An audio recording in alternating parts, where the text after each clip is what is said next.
오바댜서 1장 8절부터 14절까지 제가 읽겠습니다. 여호와의 말씀이니라. 그날에 내가 에돔에서 지혜 있는 자를 멸하며 에서의 산에서 지각 있는 자를 멸하지 아니하겠느냐. 드마나 내 용사들이 놀랄 것이라. 이로 말미암아 에서의 산에 있는 사람은 다 죽임을 당하여 멸절되리라. 내가 내 형제 야곱에게 행한 포악으로 말미암아 부끄러움을 당하고 영원히 멸절되리라. 내가 멀리 섰던 날 곧 이방인이 그의 재물을 빼앗아가며 외국인이 그의 성문에 들어가서 예루살렘을 얻기 위하여 제비 뽑던 날에 너도 그들 중 한 사람 같았느니라. 내가 형제의 날 곧 그 재앙의 날에 방관할 것이 아니며 유다 자손이 패망하는 날에 기뻐할 것이 아니며 그 고난의 날에 내가 입을 크게 벌릴 것이 아니며 내 백성이 환난을 당하는 날에 내가 그 성문에 들어가지 않을 것이며 환난을 당하는 날에 내가 그 고난을 방관하지 않을 것이며 환난을 당하는 날에 내가 그 재물에 손을 대지 않을 것이며 내 거리에 서서 그 도망하는 자를 막지 않을 것이며 고난의 날에 그 남은 자를 원수에게 넘기지 않을 것이니라. 아멘. 기도하겠습니다. 하나님 아버지 감사합니다. 이 시간에 우리 예배를 받아주시옵소서. 우리의 신령과 진정으로 예배하게 하시고 하나님의 임재가 이 시간에 함께하여 주셔서 온전히 하나님께만 영광 돌리는 귀한 시간 되게 하여 주시고 우리 모든 성도님들 어느 곳에 있든지 이 예배의 자리를 기억하는 귀한 시간 되게 하여 주시옵소서. 예수님 이름으로 기도하였습니다. 아멘. 자, 오늘 이 오바댜서를 읽었는데 오바댜서는 우리가 많이 대하지는 않지만 이제 소선지서 중에 한 권이죠. 그리고 굉장히 중요한 책입니다. 1장이에요. 전체 길이가 1장 21절로 되어 있습니다. 신약에 1장짜리 성경이 몇 권 있습니까? 신약 성경에 4권 있어요. 빌레몬서, 요한이서, 요한3서, 유다서 이렇게 4권이 있어요. 구약에는요. 오바댜서 한 권이에요. 제일 짧죠. 그러니까 구약 성경에서 제일 짧은 성경책입니다. 이 오바댜서에 대해서 잠깐 말씀드리자면 이 책은 야곱의 쌍둥이 형이었던 에서의 후손 에돔 사람들을 향해서 했던 예언의 말씀을 기록한 책입니다. 그런데 그 내용이 처음부터 끝까지 심판과 징벌에 대해서만 이야기하고 있어요.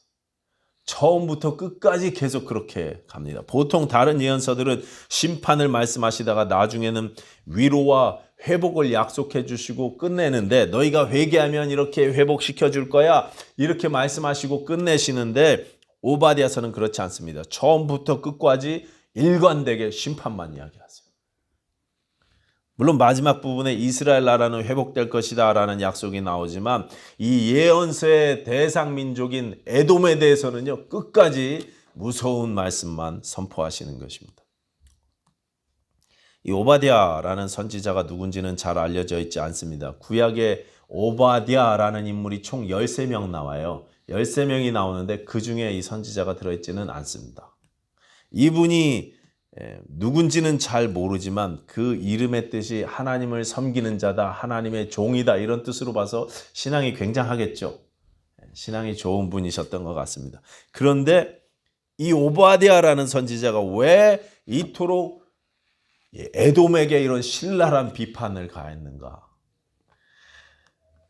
왜 이렇게 끔찍한 메시지를 그 에돔에까지 가서 그렇게 전하게 되었는가 우리가 한번 생각해 보자는 것입니다. 먼저 1절 보시면 오바댜서 1장 1절이에요. 이 1장 1절을 제가 우리말 성경이라는 번역본으로 한번 읽어볼게요. 오바댜의 환상입니다. 여호와 하나님께서 에돔에 대해 말씀하셨습니다. 여호와께서 심부름꾼을 민족들에게 보내시면 너희는 일어나라 에돔과 싸우러 나가자라고 하시는 말씀을 들었습니다. 이렇게 돼 있어요. 하나님이 에돔을 심판하실 거야 하는 말씀을 들었다는 거예요. 에돔을 3인칭으로 지금 이야기하고 있습니다. 그런데 내가 에돔을 멸망시킬 거야 이렇게 말씀하시는 그 하나님이 2절부터는 에돔을 바로 2인칭으로 바꿔서 이야기하고 있습니다. 내가 너의 마음이 내게 이렇게 계속 2인칭으로 말씀을 하시는 것입니다. 이 말은 곧 오바댜가 1절에 이 환상의 말씀을 받았을 때 그 말씀을 가지고 이제 에돔 지방으로 가서 2인칭으로 선포하기 시작했다는 그런 뜻이 되는 것입니다. 아모스 선지자가 남왕국 유다의 사람이지만 위험을 무릅쓰고 여로보암 2세 때 북왕국 이스라엘에 가갖고 욕을 먹으면서 핍박을 당하면서도 말씀을 전파했던 것처럼 오바댜가 유다의 선지자임에도 불구하고 그 위험한 땅 에돔 지역에 가서 세일산 지방이죠. 그곳에 가서 지금 위험을 무릅쓰고 하나님의 말씀을 전하는 것입니다. 왜 이렇게까지 해야 했을까? 왜 이토록 하나님께서 에돔을 심판하라고 하셨나? 첫째는요, 오늘 오바댜서에 나오는 직접적인 이유, 첫 번째는요, 그들의 교만 때문이었습니다. 3절 보시기 바랍니다. 3절 제가 읽을게요. 너의 마음의 교만이 너를 속였도다. 바위 틈에 거주하며 높은 곳에 사는 자여, 내가 마음에 이르기를 누가 능히 나를 땅에 끌어내리겠느냐 하니, 내가 독수리처럼 높이 오르며 별 사이에 깃들일지라도 내가 거기에서 너를 끌어내리리라. 여호와의 말씀이니라. 자, 에서의 후손이었던 이 에돔 족속은요, 야곱과 에서가 서로 강성해져서 이제 갈라서게 될 때 에서가 좋은 땅을 동생 야곱에게 양보하고, 에서가 인격이 좋지 않습니까? 그래갖고 이 세일산 지역으로 옮겨갔었어요. 근데 그 세일산 지역은 산악지방입니다. 빨간이 저 캘리포니아 그 사막들처럼 나무 하나 없는 그런 돌로 된 지역이었어요. 그곳으로 갔는데 그 돌 위에 보통 평균 높이가 1500m래요. 그렇게 높은 바위산 위에다가 도시를 건설하고, 이렇게 높은데 우리를 누가 올 수 있겠어? 우리는 독수리처럼 이곳에서 살 수 있어. 이렇게 자부하면서 안심하면서 교만 떨면서 살았다는 거예요. 3절은 그래서 바위 틈에 거하면서 높은 곳에 사는 자라고 표현하면서 너희 교만한 마음이 너희를 속였다, 이렇게 이야기하셨습니다. 교만 때문에 징벌을 받는 것입니다. 두 번째는 그들이 형제 민족인 야곱 민족에게, 이스라엘 민족에게 저지른 죄악 때문이었습니다. 이게 메인 이유죠. 주된 이유였습니다. 10절 다시 보십시오. 10절. 내가 내 형제 야곱에게 행한 포악으로 말미암아 부끄러움을 당하고 영원히 멸절되리라. 이 에돔 족속은요, 형제 민족인 이스라엘 민족에게 얼마나 야비하고 포악했는지, 잔인했는지 모릅니다. 둘 다 이 에돔이나 이스라엘이나 에서나 둘 다 이삭과 리브가 사이에서 태어난 형제들 아닙니까? 쌍둥이 아닙니까? 그것도 둘 다 정말 우애에 있어야 될 그 형제가, 그 쌍둥이 국가가 하나님께서 뭐라고 이야기하시냐면, 하나님께서 이스라엘 자손들에게 너는 에돔 사람을 미워하지 말라, 이렇게까지 말씀하셨어요. 그는 너의 형제임이니라. 신명기 23장 7절입니다. 미워하지 마라, 니네 형제야, 그렇게까지 말씀하셨는데 에돔은요, 이스라엘에게 그렇게 대하지 않아요. 이스라엘은 그 말씀대로 에돔을 정말 형제로 대했는데 에돔은요, 이스라엘을 이용합니다. 공격합니다. 실제로 이스라엘 자손들이 출애굽해서 에돔 땅을 지나가게 될 때 통과만 하게 해달라고 이야기했어요. 다른 민족들처럼 우리가 싸워서 무너뜨리고 정복하면서 지나갈 수 있었지만, 형제니까 하나님이 건들지 말라 그랬으니까 그냥 우리가 길만 지나갈게, 밭으로도 안 가고 포도원으로도 가지 않고 니네 재산은 하나도 안 건드리고 심지어 물도 안 따오 마실게, 그냥 길만 지나가게 해줘, 그렇게 요청했어요. 그런데 에돔이 그러죠. 안 된다 그러죠. 그래서 어떻게 합니까? 만약에 다른 민족이 그랬으면 이들이 칼을 뽑고 싸워서 진멸하고 지나갔을 텐데, 근데 형제니까 하나님이 건들지 말라 그러셨으니까 돌아서 갔어요. 산 위로 돌아서 그 광야길, 험한 산 바위길을 지나서 갔어요. 그러니 얼마나 힘들었겠습니까? 그때부터 두 민족이 앙숙이 돼갖고 서로 관계가 완전히 틀어져 버렸어요.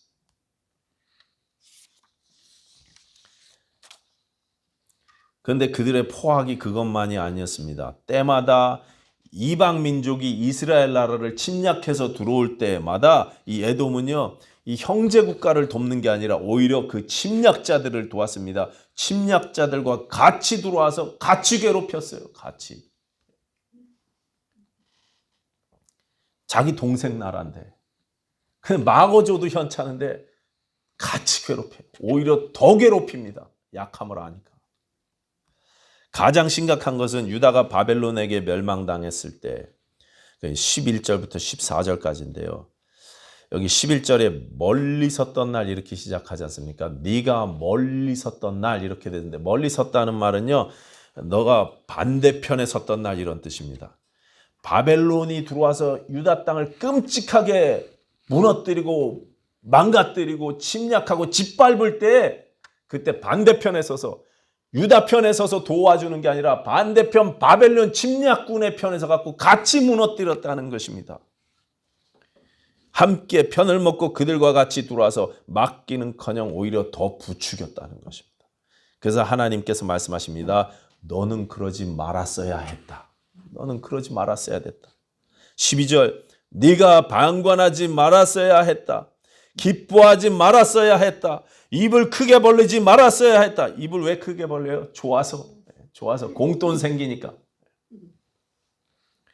13절, 내 백성이 환난당하는 날에 내가 그 성문에 들어가지 말았어야 한다. 고난을 방관하지 말았어야 한다. 재물에 손을 대지 말았어야 한다. 14절, 도망하는 자를 막아서지 말았어야 한다. 그 남은 자를 원수에게 넘기지 말았어야 했다. 그렇게 말씀하십니다. 도대체 내 가장 사랑하는 형제에게, 내 가장 가까운 형제, 피를 나는 형제에게 도대체 왜 그렇게 했느냐 이것입니다. 왜 그렇게? 저는 우리 한국 땅 보는 것 같아요. 남한과 북한이 피를 나누는 형제 국가입니다. 그런데 세상에서 가장 미워해 서로. 수십 년간을 갈라서서 서로 대적하고 있는데 이 대적이 끊어지지를 않습니다. 서로 미워하는 마음을 이용해 갖고 계속 분단 상태를 고착하려는 세력이 남해도 있고 북쪽에도 있는 것 같아요. 서로 미워하면서 너희는 그러지 말았어야 한다.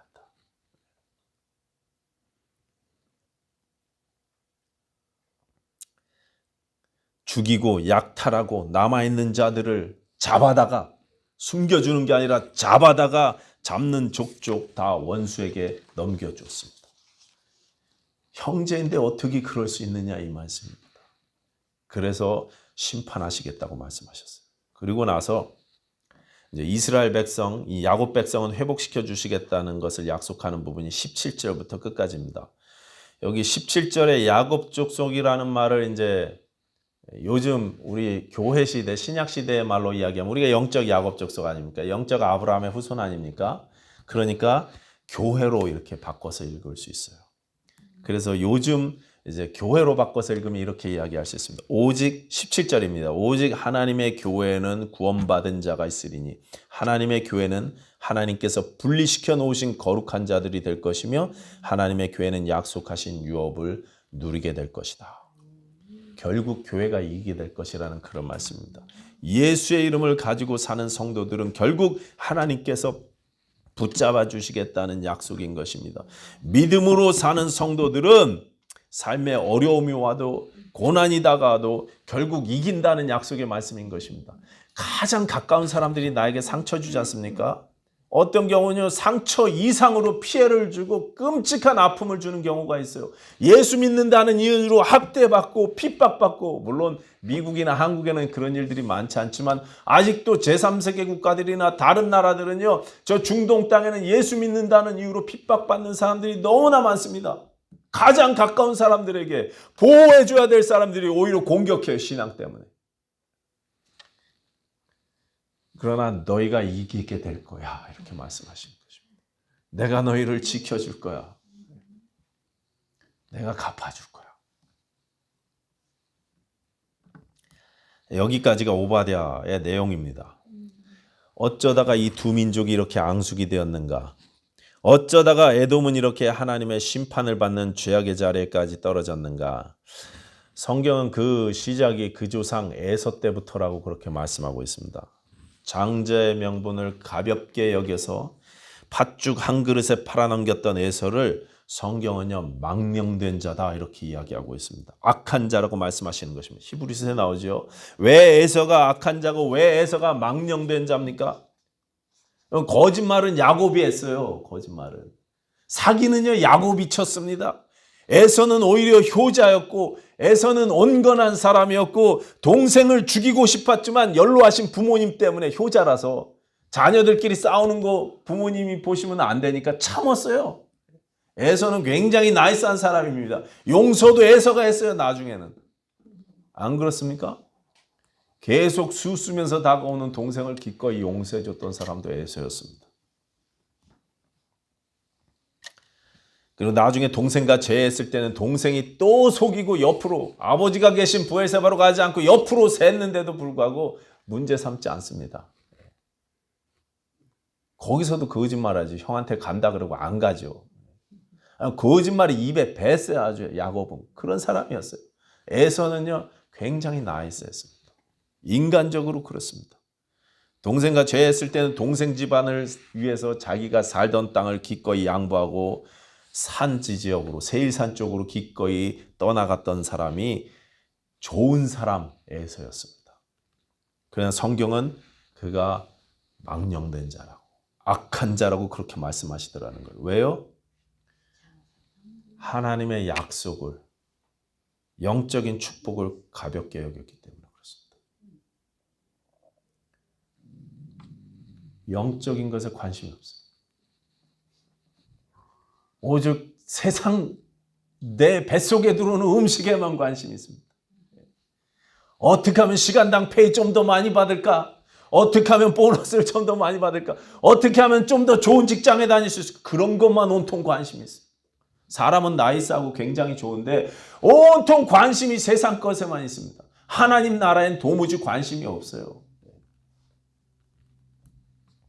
장자권과 팥죽을 바꿨습니다. 하나님의 축복과 세상의 축복을 바꾸는 것입니다. 영적인 것에 도무지 관심이 없습니다. 세상적으로는 인정받고 세상적으로는 착하고 선하고 인격적인 삶을 살았지만 거기까지 그게 다였어요.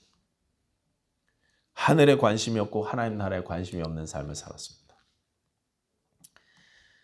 정말 중요한 것을 세상의 즐거움과 바꾼 채로 살아가는 것입니다. 여러분 이게 비극의 시작이었습니다. 여러분 지금 우리의 삶을 한번 점검해 보자고 이런 말씀 드리는 거 아닙니까? 내가 정말 영적인 가치들을 귀하게 여기고 있는지.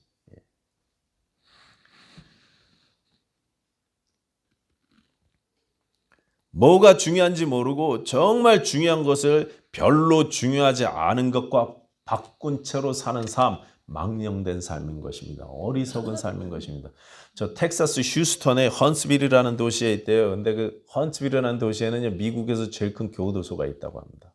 거기 죄인 숫자가 몇만 명이 거기 이렇게 있는데 그 교도소에서 매일같이 죄값을 치르고 죄가 선고된 죄값을 다 치르고 석방돼서 나오는 사람이 100여 명씩 매일 있대요. 그럼 그 100여 명 되는 사람들이 감옥에서 나오면 몇 년 동안 감옥에 있었으니까 돈도 없고 뭐 없잖아요. 미국이 땅덩어리가 엄청 크지 않습니까? 한국 같으면 형님 수고하셨습니다. 그러면서 뭐 두부를 가지고 가서 이렇게 모셔오는 사람들이 있을 텐데 앞에 나가서 지하철 타면 되는데 미국은 땅이 크잖아요. 저 뭐 버스턴이나 이런 데서 죄 지어서 거기 갇힌 사람은 거기까지 어떻게 갑니까? 그래서 교도소에서 50불씩 준대요. 그리고 그레이하운드 그 티켓 하나씩 준대요. 그 버스.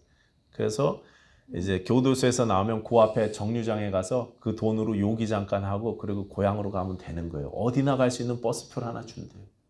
50불하고.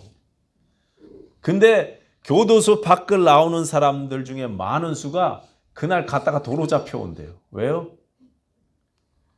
그 정류장까지 가는 도중에 마약상이며 술집이며 꽉 찬 득식을 한데 그 정류장까지 못 가고 가다 중간에 새는 거예요. 그래갖고 술 먹고 약 사 먹고 그러다 거기서 또 죄를 저질러서 체포돼서 끌려와요. 그 50불 준 거 갖고 또 죄를 저질러요. 50불 차비하라고 준 돈 가지고. 그냥 10분만 걸어가면 되는데, 가서 버스 정류장에서 집에 가면 되는데, 그러면 새 삶을 살 수 있는데 또 사고 치는 거예요. 뭐가 중요한지 모르는 것입니다. 도대체 뭐가 중요한지. 하나님 앞에 뭐가 가장 중요한지 우리가 못 보게 되면 이런 어리석은 삶을 살더라는 거예요.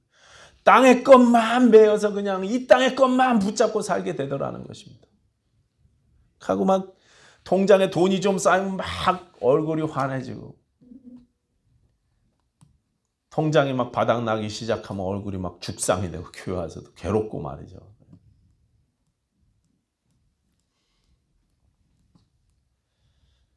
여러분, 하나님 앞에서 뭐가 중요한지 보실 수 있게 되기를 바랍니다. 내 세상의 기쁨이나 커리어나 돈이나 명예보다 더 중요한 것, 하나님이 중요하게 보시는 그것을 저와 여러분도 중요하게 보실 수 있게 되기를 바랍니다. 바꾸지 마십시오.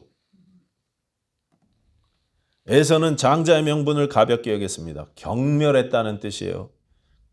그게 밥을 주냐 쌀을 주냐. 성경을 읽고 기도를 하고 신앙을 지키자 이렇게 말하면 뭐 신앙이 밥 먹여주냐.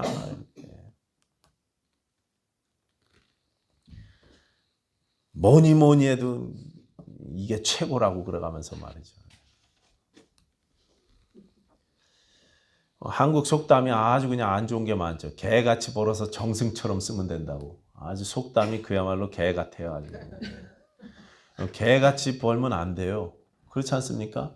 정승같이 벌어서 정승같이 써야 돼요. 어떻게 해서든 돈을 벌어갖고 헌금하면 되는 거 아니냐고 이렇게 이야기하시는 분이 있었어요. 목사님 헌금만 많이 하면 되지 않습니까? 그런 돈 하나님이 기뻐하시겠습니까? 억만금을 헌금한다고 하는데 하나님이 받으시겠습니까? 개처럼 벌었는데, 남의 눈에 피눈물 흘리면서 벌었는데.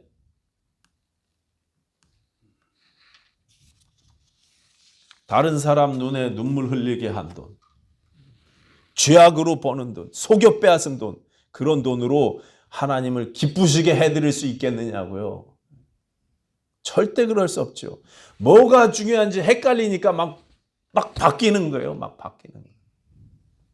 돈과 쾌락 때문에 자기 형제를 팔아넘긴 에돔이 바로 그 모습인 것입니다. 바꿨어요. 여러분, 바꾸지 마십시오. 가치를 바꾸지 마십시오. 중요한 것을 중요하게 볼 줄 알아야 우리가 인내도 할 수 있어요. 그렇지 않습니까? 성령의 열매죠. 오래 참는. 오래 참으려면 정말 뭐가 중요한지 볼 줄 알아야 되는 거예요. 기도도 이제 오래 해야 되는 기도가 있죠. 오래 해야 응답받을 수 있는 기도도 있습니다. 제 막내 외삼촌 말씀 제가 드렸잖아요. 70 좀 넘으셔서 돌아가셨는데요. 그분 다시 주님 앞으로 돌아오기까지 온 가족이 50년을 기도하셨어요. 50년. 결국은 주께로 다시 돌아오고 회개하고 천국 가셨지만 50년 오랜 세월을 가족들이 기도했습니다. 근데 우리가 너무 급할 때가 많아요. 급할 때가.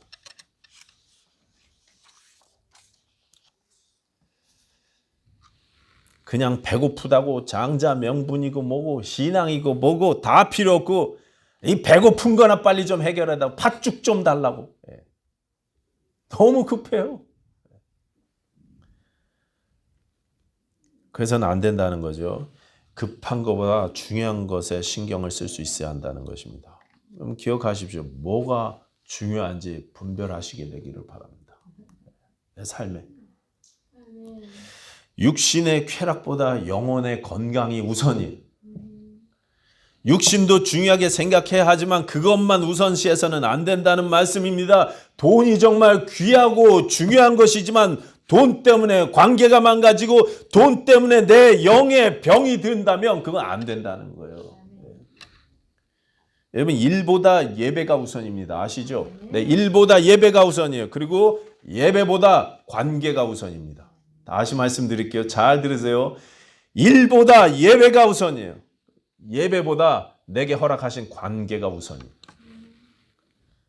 너희가 예물을 제단 앞에 드리다 거기서 너희 형제에게 원망 들을 만한 일이 있는 줄 생각나거든 예물을 그 앞에 두고 먼저 가서 형제와 사화하고 그리고 다시 와서 예물을 제단에 드려라 이렇게 말씀하셨습니다. 예배를 중단하더라도 가서 먼저 용서하고 용서받으라는 것입니다. 바꾸지 마십시오. 여러분. 순서를 바꾸면 큰일 나는 거예요.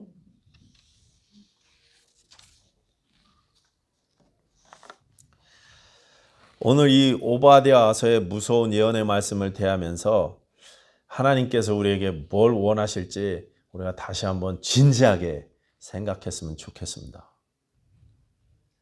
생각하십시오. 생각하세요. 내가 정말 중요한 걸 중요하게 여기면서 살아왔는지, 내게 허락하신 관계들이 있는데 이게 망가진 채로 그냥 그렇게 오랫동안 가지 않았는지,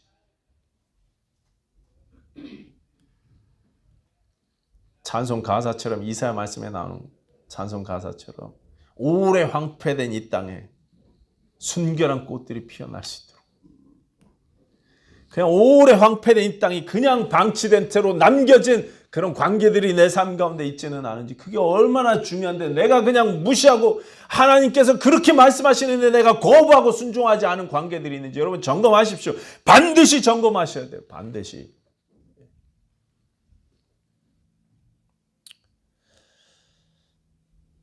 우리는 겸손하십시다. 절대 교만해지지 마십시다. 나는 점점 사라지고 예수님이 높아지는 삶을 살게 되시기 바랍니다. 또 중요한 것을 소홀히 여기지 마시기 바랍니다. 영적인 가치들을 귀하게 여기시라는 말씀입니다. 하나님께서 주신 사명들과 축복들을 귀하게 여기십시오. 가정과 교회를 귀하게 여기시기 바랍니다. 그리고 우리에게 허락하신 관계들을 귀하게 여기실 수 있는 저와 여러분들 됐으면 좋겠습니다. 바꾸지 마십시오. 중요한 것을 중요하게 여기실 수 있는 저와 여러분들 됐으면 좋겠습니다. 기도하겠습니다. 하나님 아버지 감사합니다. 우리에게 많은 귀한 것들을 주셨는데 우리의 눈을 열어서 우리가 이것이 얼마나 귀한 것인지 소중한 것인지 볼 수 있는 눈이 있게 하시고 분별할 수 있는 믿음이 있게 하여 주시옵소서. 하나님 우리 삶에 바꾸지 않게 하시옵소서. 예수님 이름으로 기도하였습니다. 아멘.